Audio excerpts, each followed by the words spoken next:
This week in Superheroics, a bumper crop of Marvel news makes my job kind of incredibly difficult. I'm Phil Boothman and Excelsior, true believers! Greetings superhumans and welcome to the Trinity, the show where I put my 3 favourite superhero news stories from the past week on blast because I haven't been the same since one more day. First up this week, possibly owing to their absence at the upcoming small comic book based event called, San Diego Comic-Con, Marvel Studios president Kevin Feige has been flapping his gums around all over the place during the press tour for Marvel's Ant-Man, and in the process has revealed a number of rather interesting hints about some upcoming Marvel movies. Here's a quickfire rundown of all the news that's come out this week. The Guardians of the Galaxy sequel has been officially titled as Guardians of the Galaxy Volume 2, hopefully indicating a further relationship with music, because I really need more of that ooga chaka in my life. Black Panther will be a major part of Captain America's Civil War and will also represent the nation of Wakanda taking its first steps into a wider world after the theft of a whole bunch of vibranium in Avengers Age of Ultron. Because an emotionally unstable robot stealing your country's natural resources is likely to make you come out of your shell a little bit. The new Spider-Man movie starring Tom Holland will be focused on his youth and relative lack of experience and resources, and maybe taking some emotional cues from John Hughes movies. Here's looking forward to Peter Parker's Pretty in Pink 16 Candles Breakfast Club with Science Day Off.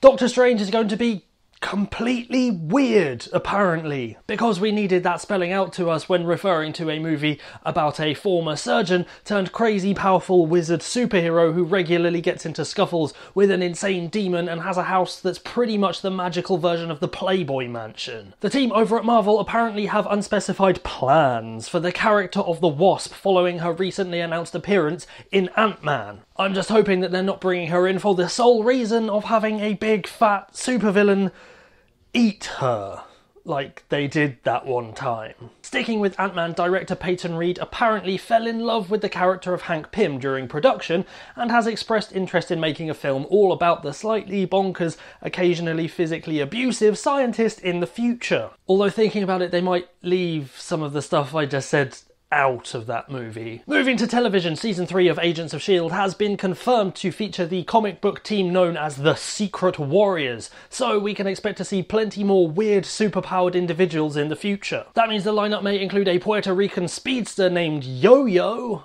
an actual real-life demigod, and a moderately magical young man named Sebastian. And finally, even though she's moving from New York to the sunny streets of Los Angeles in Season 2, Agent Carter will be taking some familiar faces with her, namely Howard Stark's trusty manservant and artificial intelligence inspirer Edwin Jarvis and fellow SSR agent Daniel Souza. Unfortunately, they're not planning to team up and open a super cool juice bar on the Sunset Strip, but a nerd can always dream. Hopefully that should keep your thirst for Marvel news quenched for now as we move on to pastures new. Next up, the masterclass in social media marketing that is Bryan Singer's Instagram account has continued to churn out XMen Apocalypse related gold at an impressive rate. Following the tease of another insane gravity-defying Quicksilver sequence a few weeks ago, this week saw former television presenter Olivia Munn, who is playing psychic assassin Psylocke in the movie. I still goddamn love comic books. Taking to the training room and demonstrating some pretty sweet sword-twirling skills. Those people out there sceptical of Munn's ability to pull off the role had their concerns metaphorically sliced and diced, like a piece of fruit in a certain popular mobile game, but those of us sceptical that she is either not British enough or not Asian enough to play the part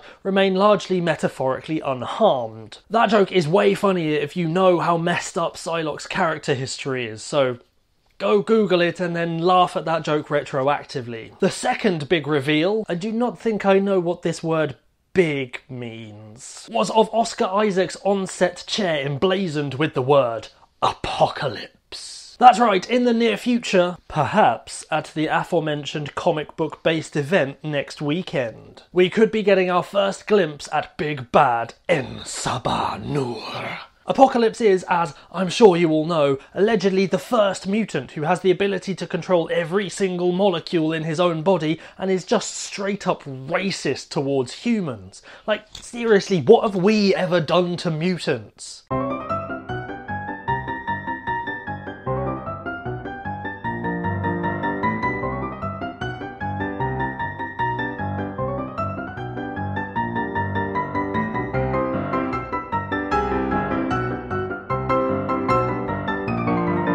Oh. Yeah. That. Moving swiftly on, we'll undoubtedly be seeing more from X-Men Apocalypse both next weekend and on Bryan Singer's Instagram account until the film is released next year. And finally, NBC have revealed the full trailer and synopsis for the reboot of their previously cancelled and infamously okay for the first season, then butchered beyond all recognition by a writer's strike, after which it became god-awful and basically unwatchable TV show known as Heroes. I mean, that's how we all remember it, right?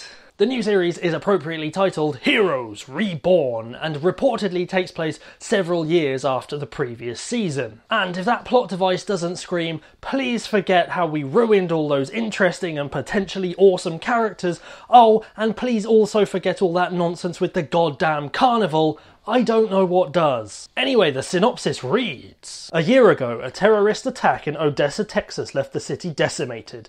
Blamed for the tragic event, those with extraordinary abilities are in hiding or on the run from those with nefarious motives. Wanna bet that the terrorist attack involved some kind of huge explosion like they kept almost doing in the original series? Two such vigilantes include Luke and Joanne, who are seeking to avenge a tragic loss. Noah Bennett, aka HRG, has gone off the grid, but conspiracy theorist Quentin Frady finds him and opens his eyes to the truth behind the Odessa tragedy. Because conspiracy theorists always have the best information. Remember how Bigfoot and the Loch Ness Monster assassinated JFK?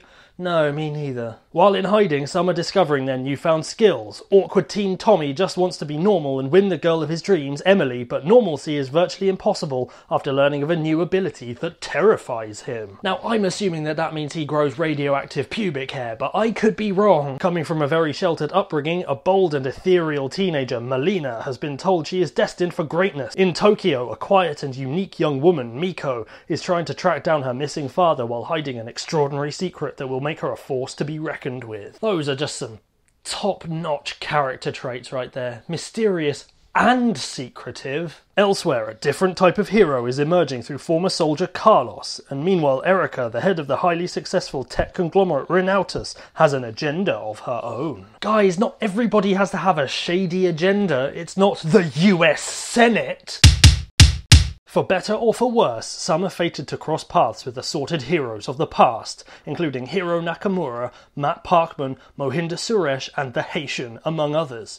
Yet together their ultimate destiny is nothing less than saving the world and mankind. In other words, remember these likeable characters, and Mohinder, please remember them. Now, even though I have poured a considerable amount of scorn on the synopsis, I'm actually pretty excited about this one. I thought the world they created in the original series had a lot of potential that they didn't necessarily explore through all of the daddy issues and, well, daddy issues. Seriously, everyone on that show had daddy issues. Whatever happens, we'll see how it all pans out when it hits the small screen on September 24th, 2015. So, can you keep up with the torrents of Marvel news coming out? Are you following Bryan Singer on Instagram? And if not, why not? And just how many magical, superpower-giving lunar eclipses can there be in the space of 10 years? Leave your comments down below or on Facebook or Twitter with the hashtag StaySuper, and your comments could be featured in the next Alter Ego video blog. And until next week, stay super! Thank you for watching. You can click over there to watch last week's episode of So You're a Superhero or the most recent Alter Ego video blog, and you can click down there to subscribe to Empath Digital for brand new content every single week.